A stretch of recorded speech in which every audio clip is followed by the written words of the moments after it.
Hello, my friends. My name is Amanda with Manda Panda Projects, and today I have a super cute and easy Be Happy little hang tag that I made with a napkin for my big pack of Cracklin's napkin subscription, which is going to be opening at the beginning of next month. So if you're on Facebook, comment Cracklin's, and I will send the link to get on the Cracklin's waitlist to your messenger.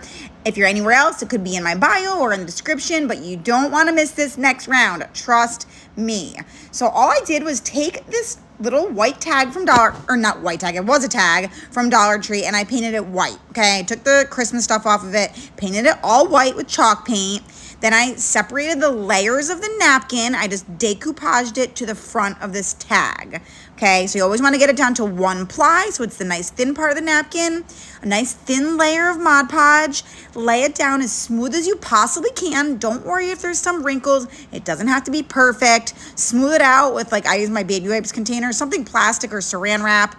Use your heat gun to smooth out as many wrinkles as you can, and just embrace the wrinkles. Once I had it all Mod Podge down, I wanted to dirty this bad boy up, okay? Because we're going to give it like an old grunge, crackly look. So I took my Kiehl's dark wax and I just went all around the outer edges of the tag and onto the napkin. So I concentrated kind of heavily around the corners and the edges, and then once it was good, I kind of went over the whole thing just to give it like a grungy vibe. Now we're going to use the Pent Art Fine Line Crackle Varnish, okay? This is a 2-component system. I got mine on Etsy. I'm happy to share the link with you if you'd like. This stuff is amazing, okay? So it's different than doing the crackle with Mod Podge. This is so you can crackle over the top of things rather than it to be like your actual background or surface. So I'm actually gonna do on top of this napkin. So you do part 1 and you get it all dry. And then you do part 2, which I'm doing right now, is this like glossy part. Okay, so you want to do a nice like even coat of each, like medium coat, not like crazy thick, but if it's too thin, it's not going to work. And then you're going to dry it. So as you can tell, you can't really see the crackles like almost at all. Once you use the dark wax over the top, it really brings those crackles out. Now, I have been doing this quite a few times. I've been testing it, and I find it shows up best after waiting like the next day till it's really fully dry. So you could see a little bit of crackle, but now the video, I waited like 12 hours. I went to bed, woke up the next day, and once it's completely dry, then I go over top the whole entire thing and then with the dark wax and wipe off the excess, and then it really brings out those crackles. See that? Oh, yes. Love that crackle. All right, so now we need to make a bow. Sorry, I'm thirsty. I'm taking some iced tea. We're gonna make a cute little bow there. I use a little bit of leopard print, a little bit of coffee stained muslin. This bead fabric is from Dollar Tree, I believe. Then I use a different leopard print. So I ripped up just a little bit because the bow's not gonna be too big. And I use my bow dabra to make a cute little bow.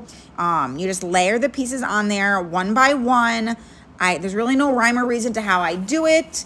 You do not need a bow dabra, but I love my bow dabra. Ever since I got it, I feel like I can never go back to making bows without it ever again. It's totally worth it.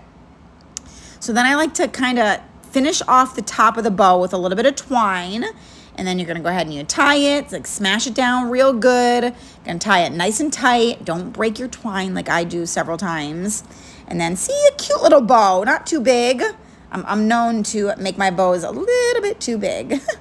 So we glued it to the top there. Then I have this dried flowers that I found on my hike a few weeks ago, or actually it was on July 4th. I glued some dried flowers in there. I added a few more little flowers, like singles on the bottom corners, kind of like in a half triangle fashion.